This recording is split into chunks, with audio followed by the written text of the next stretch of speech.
Hey everybody, what's going on? Welcome to an all-new Talkin' Movies. As always, I am your host, the real Gino Reynolds, and today we're going to be returning to the MCU and talking about the Sony side of things. We're going to be talking about Spider-Man Far From Home. Now, I will tell you this, I'll do my best to avoid spoilers. That being said, I do have to talk about some plot points here and there, and I just want to give you guys fair warning, fair heads up that I may talk about some minor spoilerish stuff, but I'm not going to spoil the big stuff, though I will hint at it. What this movie is about, it takes place after the events of Endgame, where we're in a world where Tony Stark is gone, and everyone's wondering who's going to be the next Avenger, who's going to be the next Iron Man, who's going to take over, who's going to protect us. And that is something that weighs heavily on Peter Parker, because he has not only just constant reminders that Iron Man is gone with art around the city and just stories about it and everything else, but now he has Nick Fury trying to get a hold of him and telling him that, or asking him if he's going to step up. When some creatures start to attack the Earth, Nick Fury wonders what he's going to do, but all of a sudden a new hero emerges, and this is the hero that would eventually be named Mysterio, and he apparently is from another dimension, and he is able to stop 3 of the elementals, but there's one more big elemental that he knows is coming because it's the elemental that destroyed his Earth in his dimension. So it's up to Spider-Man and Mysterio to team up and to stop this elemental. But of course, being that we know who Mysterio is, we wonder when's he gonna show his true colors. Okay, so first things first, when it comes to the majority of the characters, especially the main ones, everybody is on point. Tom Holland is still fantastic as Peter Parker and Spider-Man. Tom Holland's a good enough actor that he can pull off the sympathetic side. He can pull off the confused side. He can pull off the we need a hero side. The one that steps up when nobody else will side. You know what I mean? And there's really not much more I can say about his character. You get to see him grow even more than he did in Infinity War, and then of course in his own movie. It's all about him stepping up and being who he is supposed to be. So there's really not much more I can say. I had no real qualms with his character because, I mean, he's a kid and he just wants to be a kid and wants to take a break, and he wants to try to get with MJ, which, by the way, he has competition there too. And he's still trying to keep a secret from everybody. So Nick Fury's kind of putting a hamper on that whenever he's trying to get a hold of him. Samuel Jackson's Nick Fury. Okay, what's weird about Nick Fury in this one, but there's a point to it. Nick Fury seems a little off his game because he says, I've been gone 5 years and all of a sudden I'm back and I don't know anything and things are off and I don't have any people. But there's a point to it. That's all I'll say. There's a point to it. And it all makes sense in the end, especially with the after credits scene. Jake Gyllenhaal as Mysterio. I had been hearing some complaints about him. I haven't read any reviews, but just word of mouth, I've been hearing people saying they didn't like his character arc and they didn't like what happened with him. I loved it. I expected him to pretend to be a hero and then become the villain. I mean, we all expect him to become the villain, but I expected him to pretend to be good and to put on a show. And I had seen that before in the comics and the cartoons, and that's what I wanted. But I was wondering, how are they going to fit it into the MCU? And I was wondering, are they going to really introduce the multiverse? I mean, what a can of worms that would open, right? We got Spider-Verse and all that stuff, but I had an idea where they were going, but I liked the twist they put on it. They fit it into the MCU. It made sense. His motivations made sense. And then there's some callbacks to a movie or two when it comes to other characters, and especially when it comes to his character and what he's trying to accomplish. So I liked what they did with Mysterio, and I thought Jake Gyllenhaal was fine. And especially the middle finger that he gives to Peter Parker in the end. And I'll talk about that just a little bit here in a bit. Marissa Tomei is May Parker. Of course, she's still great. She has this "Are They, Aren't They" with Happy Hogan. I mean, you got to remember, Peter was gone for 5 years, and all of a sudden he's back. I mean, what happened during those 5 years? I think they kind of had a thing. They kind of tease it, and they do address it in the movie. I still like Zendaya as MJ. I think she's different enough from the regular MJ, from Mary Jane, that it feels like a completely different character, but that's a good thing.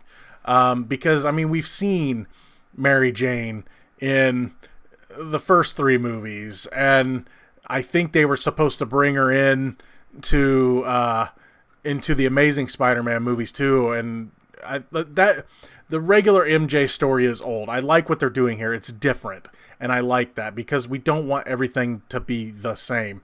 I like what they've done with her. Ned is still Ned, but what's great about him is he has a summer fling. And that's just kind of funny because he wants to be this bachelor overseas, and all of a sudden, one plane ride later, and he's got a girlfriend. I wasn't real great. I didn't have a real great feeling about Martin Starr and JB Smoove as the teachers. I mean, they were there for comedy relief, and take it or leave it. Some of the stuff was funny, some of it wasn't. Kobe Smulders is still in this. Maria Hill. I mean, same Maria Hill. And then Flash Thompson, he's still a jerk, but now he's a live streaming jerk. So, and he's on point too. So I liked all the characters for the most part. Like I said, the teachers were take it or leave it. But when it came to all the main people, I was satisfied with it. Story-wise, it took a little while to get going. But when it got going, it was really good. It did start with, if you saw the re-release, the quote-unquote re-release, I mean, it was still in theaters, but when Endgame came back out with with their little DVD extras thing that they did, they showed the first couple minutes of this movie, because once the movie started, I'm like, oh, there's what I just saw yesterday, and they show where they're setting up Mysterio and everything. And that stuff was cool. But then we get to start finding out about the blip and everything else. And they take a while to set that up. I mean, they're setting up what Peter's plan for trying to get MJ. And it takes them forever to get across, to get overseas. And it did take a little while to get going. I'm not saying I wasn't enjoying what was going on. It just took a little while for things to really ramp up. But again, when it ramped up, it was really good. When Peter Parker's fighting the water elemental, and that's when Mysterio shows up. And he's not even called Mysterio. He gets dubbed that by the kids, and he kind of adopts that as a way to lull Peter into a false sense of security. So it took a while to get going, but when it got going, it was fantastic. When it comes to the story as a whole, I like what they did with it, because once you get to the mid-credit scene, which again, I'm not going to spoil, but let's just say Peter doesn't get the last laugh. I'll just leave it at that. I liked that they used this movie to really stir things up when it came to the mid-credit scene, because, I mean, now this world for Peter Parker is going to be much different. The mid-credit scene also has the return of a Spider-Man character that should never be played by anybody else, and when that character showed up, it was fantastic. It was it was like the missing piece of a puzzle. I'll just put it that way. So I really dug the mid-credit scene. Again, the mid-credit scene had a couple of parts that all came together perfectly, and I loved what they did, because when you think everything's hunky-dory for Peter Parker, nope, they're going to yank the webbing right out from underneath him. And then the after-credit scene, again, as I mentioned earlier, with Nick Fury being off his game a little bit in this, they kind of explain it, and they also show you where they're going, for at least I think it's for this certain movie, but I'm not sure. It should be for this certain movie. It's like, okay, that's what they're setting up. And again, I don't want to spoil what it is, because it would ruin a huge plot point in this movie. There's really not much more to say about it. It's a strong Spider-Man movie. I don't know if I'd say I like it better than Homecoming, but I can't say it's like worse. It's just a nice companion piece to it. It's like you have this Spider-Man arc that started in Civil War, then goes to Homecoming, or then goes to Civil War, Homecoming, then you've got the 2 Avengers movies, and then this. And the fact that he's home and it feels right, and they're making him really important, even though Sony still gets to take money from it. Spider-Man still feeling like the Spider-Man we want, despite Sony still having control, is a great thing. I was so afraid when the MCU got Spider-Man, when Disney got to use the character, that they weren't going to make him as important. And while the first Avengers movie still kind of made Cap, Thor, Hulk, and Iron Man important, you knew that they were making something special for Spider-Man, especially after Homecoming, with having Iron Man there and everything, kind of saying, you're next. And then, of course, with the Avengers movies, starting that up again, and then this one definitely confirming that you're next, you're the guy. I like that they're doing that, and I know that Sony gets a piece of the action, but at least we're getting the stories that we should.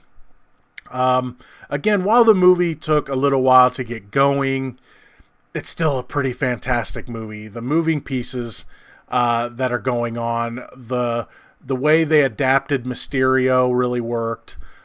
Peter Parker is still, he's still a kid. He's still trying to figure things out. Now he has the weight of the world on his shoulders, along with trying to be a high schooler and trying to get the girl he likes and all that stuff. So it's still a really fantastic movie, and I don't want to spoil anything more, but definitely, of course, as Nick Fury says, stay after the credits. Just, you're going to go see it anyway, but I just want you to go into it without fears like it's going to be this terrible movie. While it takes a little while to get going, once it gets going, it really, really goes, and I really enjoyed myself at the movies last night. That's going to be all for this edition of Talkin' Movies. If you like what you've heard here, please subscribe to the Real Gino YouTube channel, like this video, and if you have anything to say about this movie, please feel free to leave a comment in the section below. Until next time, I'm your host, the Real Gino, Gino Reynolds, and my Peter tingles tingling.